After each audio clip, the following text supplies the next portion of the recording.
Alright, sorry I was interrupted there real quick. We'll get back to this real quickly. Alright, and after these things are, it's a strange way to look at it because you're not looking at 2D or 3D.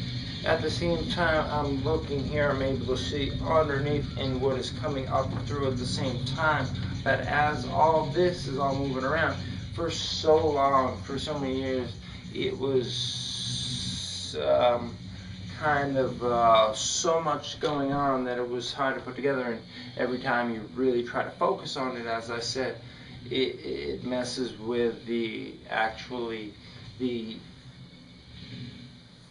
when the observer comes in, it changes the construct and fabric of what you're experiencing and feeling. So when I'd say it was probably about 7 years before I was able to grasp this point, and it came on. I make jewelry. I'm a gold and silversmith, and I do music too. So we're listening to some music right now.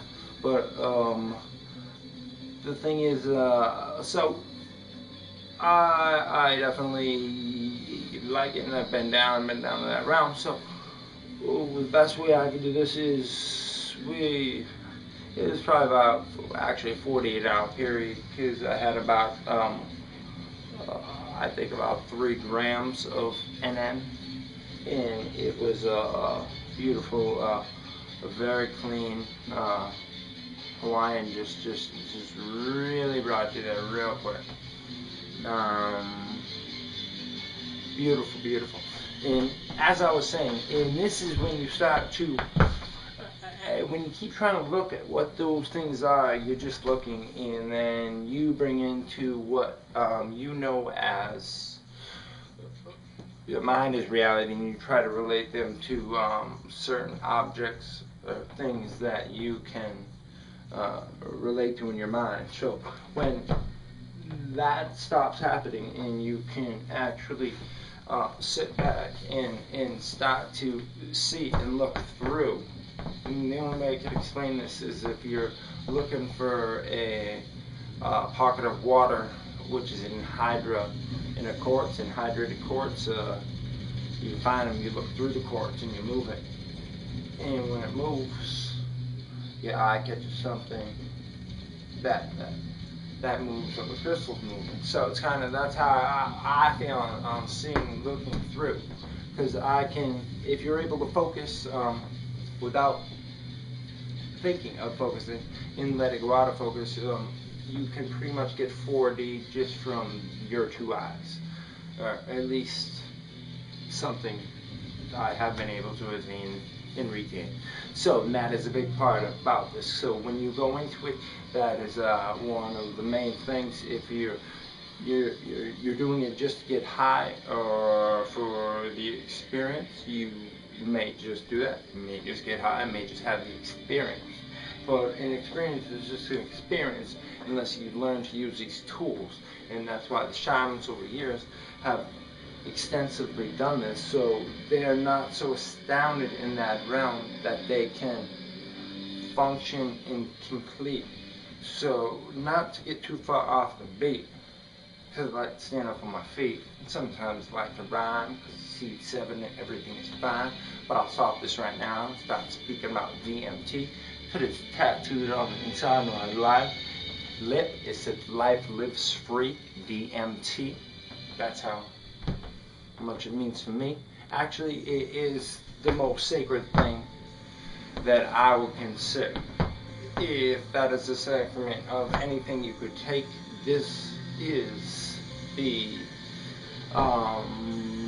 portal, time travel, wormhole, all that we were looking for inside of us the whole time. It's been there. It's always been there. We know this, and that's the strange thing is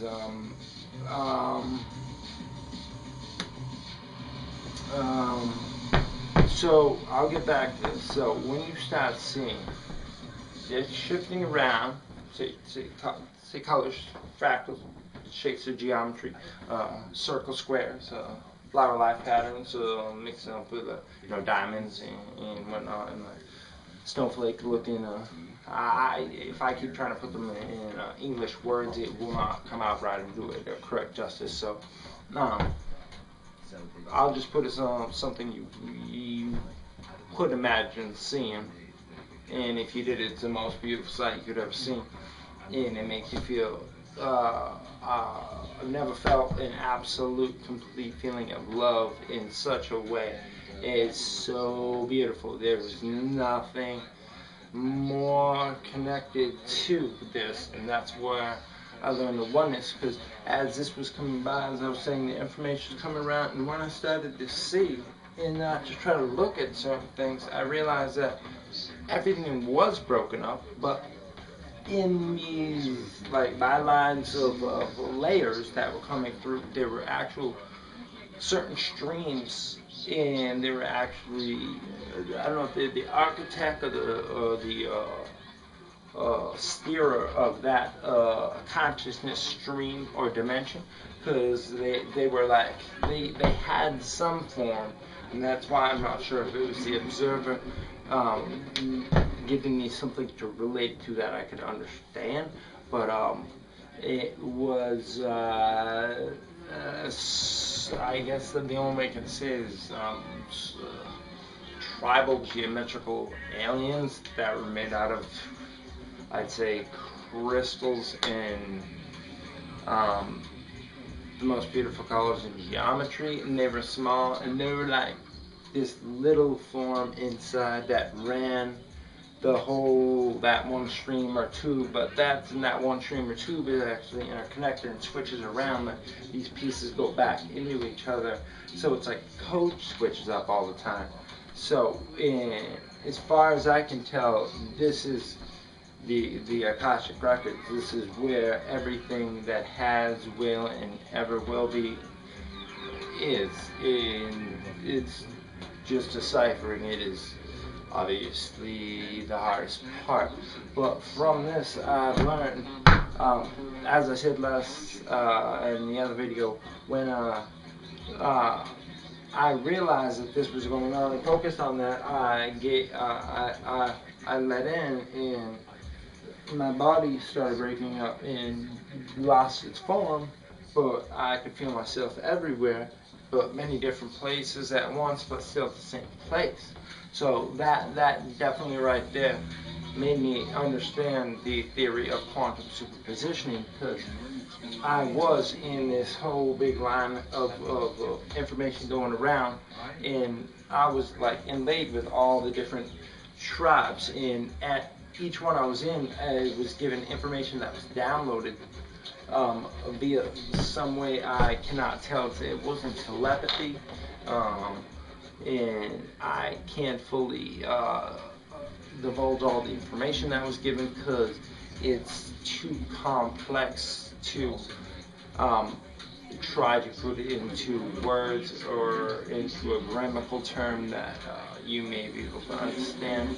And so, the one thing I'd like to mention is I saw every different except for the English alphabet, did not see that. Saw every hieroglyphic and shape, and so many that I had no clue what they are, where they came from, and they all scrolled from right to left instead of left to right, and as all the other their information was going the other way.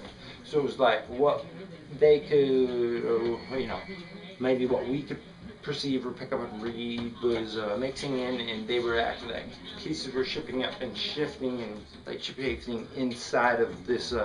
I call it you could look down at a cloud, but at the same time it was everything, and you were inside of it.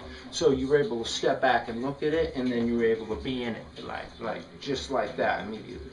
And so that's where I got the absolute understanding of oneness, because